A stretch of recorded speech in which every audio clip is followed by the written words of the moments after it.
La situation, elle est effectivement plutôt catastrophique dans notre pays, mais pas seulement, en Europe également. Et je voudrais, moi, parler un petit peu des pollutions diffuses qui sont liées à l'activité agricole.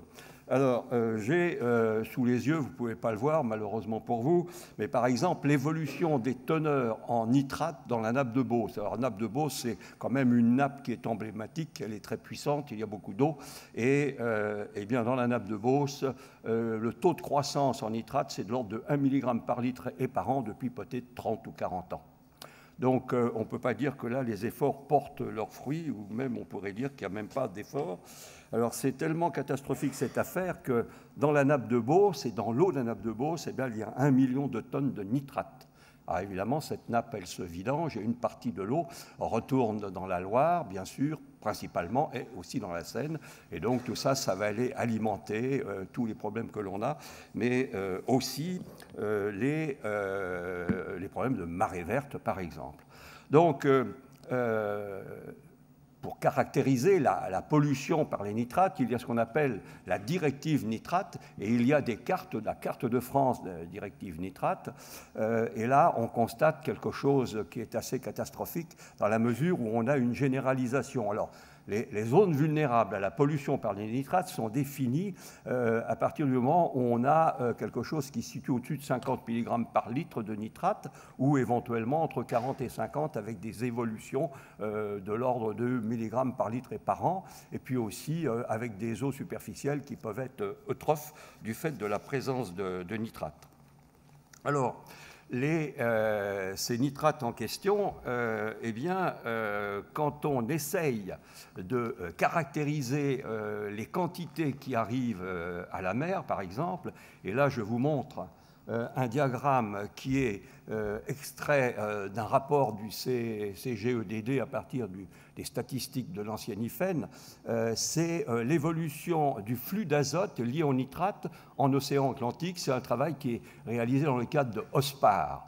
Je ne vous dis pas ce que c'est OSPAR, mais vous avez la même chose sur la façade nord, parce que là, c'est la façade atlantique, et puis aussi ce qu'on appelle MEDPOL sur la façade méditerranéenne. Et là, vous allez constater que les parties qui sont en bleu foncé, qui sont constituées par Loire, Garonne et tributaires, c'est-à-dire petites rivières, représentent des choses qui peuvent être importantes, c'est-à-dire...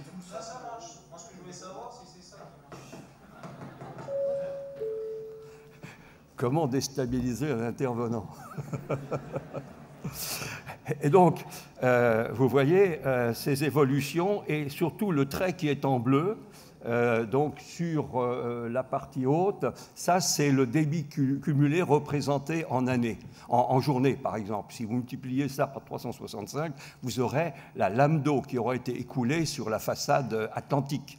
Et donc, vous constatez que les chiffres peuvent être importants de nitrate. Par exemple, c'est autour de 500 tonnes par an, 500 000 tonnes par an en 99 ou 2000, alors que les débits sont importants, c'est-à-dire la lame d'eau écoulée importante, c'est plus faible sur l'année 2009, par exemple, où là, on voit bien que les débits ont tendance à diminuer. Donc, quand on cumule tout, par exemple, sur 2007, on arrive à près de 500 000 tonnes, et ces 500 000 tonnes, eh bien, au fond, résultent de... l'activité agricole à peu près de l'ordre de 80%. Les autres contributions urbaines et industrielles allant vers une diminution dans la mesure où des stations de traitement éliminent l'azote dans les stations d'épuration d'eau usée, par exemple. Donc, question, qu'est-ce qui se passe ? Est-ce qu'on a une réduction au fond des quantités utilisées? Et un certain nombre d'études montrent qu'il y a une variabilité annuelle ou interannuelle, mais en fait, selon certaines régions, les quantités continuent à augmenter. Et j'ai des documents, par exemple, qui vont de 2000 jusqu'à 2005, qui montrent nettement une augmentation, alors qui est relativement faible, et une diversité, par exemple, sur le bassin de la Loire, entre différentes régions. Région verte, naturellement, c'est pas les mêmes quantités utilisées qu'en région centre ou en Poitou-Charentes. Alors, ceci étant dit, les inconvénients graves des nitrates. Alors, on va trouver déjà alors pas seulement avec les nitrates, mais en concertation, si j'ai envie de dire, avec le phosphore, eh bien l'eutrophisation des eaux, des problèmes qui peuvent être extrêmement importants, et en particulier au niveau biologique dans les rivières, eh bien vous avez, à partir du moment où vous favorisez l'azote par rapport à la silice, eh bien, vous favorisez le développement d'algues filamenteuses au détriment des diatomées. Et les diatomées sont bien connus pour favoriser l'architecture biologique, disons, des poissons notamment. Donc ça, c'est un premier effet. Un deuxième effet qui est aussi important, c'est l'abandon des captages, c'est-à-dire quand il y a trop de contamination en nitrate, mais également aussi en phyto. Et là, j'ai des chiffres, par exemple, sur le bassin Seine-Normandie, entre 1993 et 2002, il y avait 259 captages qui ont été abandonnés pour des questions liées à contamination nitrate et 83 pour les pesticides. Et il arrive parfois que, et souvent même, que souvent c'est la même chose. Alors, donc, il y a ce qu'on appelle les zones vulnérables, la directive nitrate et son efficacité redoutable, puisqu'on est dans cette situation. Et donc, la Commission européenne est intervenue auprès de la France pour, disons, exiger qu'il y ait un meilleur traitement.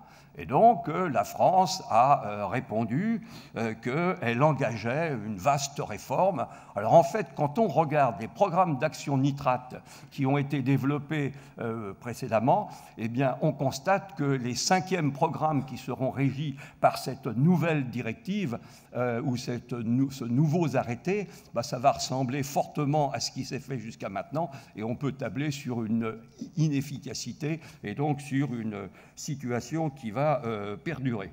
Donc, une fois de plus, on constate qu'on ne prend pas cette chose-là très, très au sérieux. Alors, effectivement, on a communiqué au niveau de France Nature Environnement sur ces questions, mais qu'est-ce que ça change? Alors, ceci étant dit, comme ça ne suffit pas, voici la carte des zones vulnérables en France, aux pollutions nitrates agricoles. Vous voyez, il y a les parties jaunes et puis vous avez les ellipses.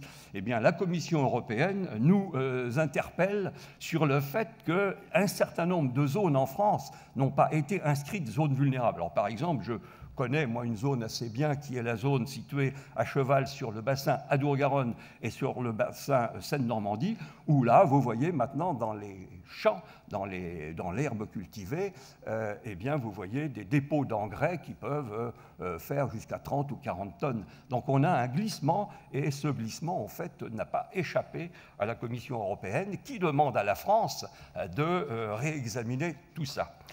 Alors, ceci étant dit, quand on parle des pollutions diffuses, quand on parle des désagréments qui résultent, eh bien, il y a aussi autre chose, c'est les produits phyto. Et par exemple, je vous présente l'évolution des tonnages vendus de 2002 à 2010. Et vous allez constater que ça diminue. Alors, ça diminue, mais on sait bien aussi qu'il y a des changements de molécules qui fait que l'indicateur quantité n'est pas représentatif complètement de l'indicateur toxicité, et il faut aller beaucoup plus loin pour se faire des idées plus précises. Alors, ceci étant dit, il y a un autre élément important qui est l'élément d'argent. Ça, c'est le chiffre d'affaires de la métropole des produits phyto. Et ça, c'est exprimé en millions d'euros. Donc, vous avez quelque chose qui se balade vers les 2 milliards d'euros. Alors, certaines années, c'est plus, certaines années, c'est moins. Et donc, premier sujet de réflexion extrêmement important par rapport à ce problème, c'est comment le plan éco-phyto qui annonce, alors plan éco-phyto Grenelle de l'environnement, qui annonce qu'on doit réduire de 50% en 2018, comment un tel plan peut-il convenir à une industrie qui est l'industrie chimique de la production, de la distribution, qui pourrait effectivement traiter un chiffre d'affaires qui pourrait diminuer d'une manière conséquente. Et là, on ne comprend pas bien l'efficacité, le mécanisme par lequel eh bien, ça pourrait entraîner des régulations et des réductions d'utilisation. En ceci étant un aspect, il y en a bien sûr d'autres. Tiens, ah oui, ça, je reviens en arrière.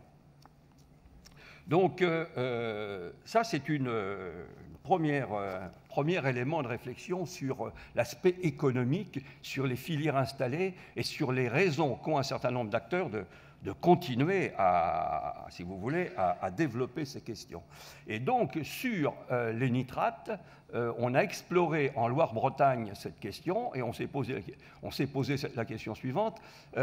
Est-ce que les moyens financiers qui sont attribués, par exemple, pour lutter contre les nitrates, est-ce qu'ils sont efficaces, oui ou non?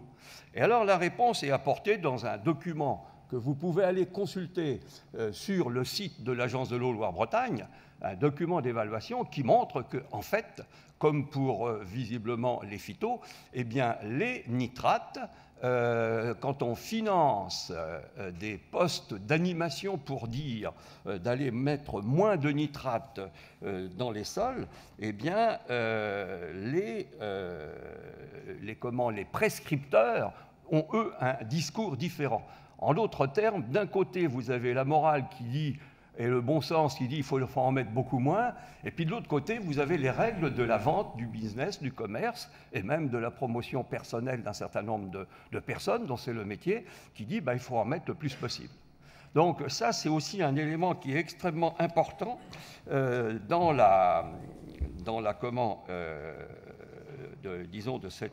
cette politique qui est liée à la politique agricole et qui ne concerne pas seulement les agriculteurs, mais qui concerne un système agro-industriel qui reçoit au fond beaucoup d'argent public. Et donc, il y a un certain nombre de mécanismes pervers qui conduisent à ça. Alors, tout ça, c'est tellement vrai que, par exemple, vous avez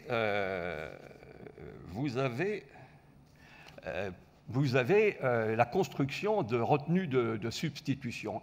Et ça, c'est une revendication qui était lancée par la PCA au mois de septembre dernier, 2010, pardon, de construire et de financer des retenues de substitution, des retenues de production agricole, on peut dire un peu intensive. Et donc, dans cet aspect-là, dans cette affaire-là, eh bien, il y a eu un plan d'adaptation de la gestion de l'eau à la création de retenues d'eau. Et ça, c'est un plan qui vient de sortir, là, il y a une semaine et demie peut-être, et qui dit que, eh bien, il y aura 40 millions de mètres cubes prévus. Ça va coûter 120 millions d'euros. Ce sera un financement public à 75%. Les agences de l'eau apporteront autour de 75 millions d'euros, avec une limite à ne pas dépasser de 70%. Et puis aussi le FEADER. Et quand on commence à calculer le coût de revient du mètre cube stocké, ben on arrive à 2,4 € du mètre cube. Et ça, c'est un chiffre qui est très faible pour des retenues dites de substitution, avec des géomembranes donc. Et donc on peut penser que, ces retenues seront très grandes, et deux, peut-être qu'il ne s'agira pas seulement de retenues de substitution, mais qu'il s'agira aussi de retenues sur les cours d'eau, c'est-à-dire des retenues collinaires. Il y a une différence de philosophie entre Loire-Bretagne qui prône la substitution hors des rivières, et puis Adour-Garonne qui pourrait basculer ou aller plutôt vers des retenues sur les cours d'eau. Et d'ailleurs, dans le plan de gestion, dans ce document-là, tout à fait officiel maintenant, eh bien, l'ambiguïté semble être maintenue. Donc, pour en terminer, peut-être avec ces affaires-là, eh bien, je dirais qu'on est dans une situation qui est dramatique. Quand on regarde le nombre de rapports très fouillés qui peuvent être du Conseil général du développement durable, de la Cour des comptes ou du Conseil d'État, le rapport Tinbergen, avec par exemple l'identification de la non-application du principe pollueur-payeur, par exemple, par rapport à l'azote, Parce qu'il n'y a pas dans la loi de 2006 sur l'eau d'application d'une taxation sur l'azote. Donc tout ça, c'est assez pervers. Donc le rapport Tinbergen le préconise. Et puis on a d'autres obligations. Les obligations, c'est celle de la directive cadre sur l'eau, avec des principes de non-dégradation et aussi un principe de réduction des coûts de traitement de l'eau potable, par exemple. C'est-à-dire qu'il faut faire des efforts en amont. Puis vous avez aussi cette belle ambition qui consiste à sauver 500 captages ou un peu plus les captages Grenelle. Mais en fait, quand on regarde ce qui se passe aujourd'hui, on rencontre énormément de difficultés pour mettre ces choses-là en œuvre. Et en particulier des blocages. Il y a énormément de blocages et vous avez un rapport qui est extrêmement intéressant, c'est celui de Vincent Fray et de Patrick Brun, Conseil général de l'agriculture et l'alimentation des espaces ruraux, qui au fond fait un travail sur pourquoi ça n'avance pas et qui identifie toutes les causes de blocage. Eh bien, alors, Bernard, je te propose que justement, il est prévu dans la première et également surtout la deuxième table ronde de regarder quels sont les blocages à une généralisation et un développement de pratiques respectueuses. Tu ne souhaites pas que je débloque. D'accord. Je m'arrête là-dessus. Alors, pour vous dire que, en tant qu'administrateur d'agence de l'eau, mais j'ai fini. Voilà, très bien. Bien, hein. En tant qu'administrateur d'agence de l'eau Loire-Bretagne, alors on dit que c'est l'agence des agriculteurs. Hein. Alors, effectivement, tous les jours, on le sent. Hein. C'est le tiers du territoire national. Alors, la vraie question de fond, et ça va se discuter si j'ai bien compris, c'est comment, dans les agences de l'eau, on peut générer des politiques modestes par rapport aux 500 captages maintenant pour protéger l'eau. Alors c'est vrai que là, il y a une piste importante, c'est la piste d'agriculture biologique, mais il y en a qui veillent absolument à ce que ça ne se fasse pas ou que ce soit le plus modeste possible. Mais on en reparlera, donc si j'ai bien compris.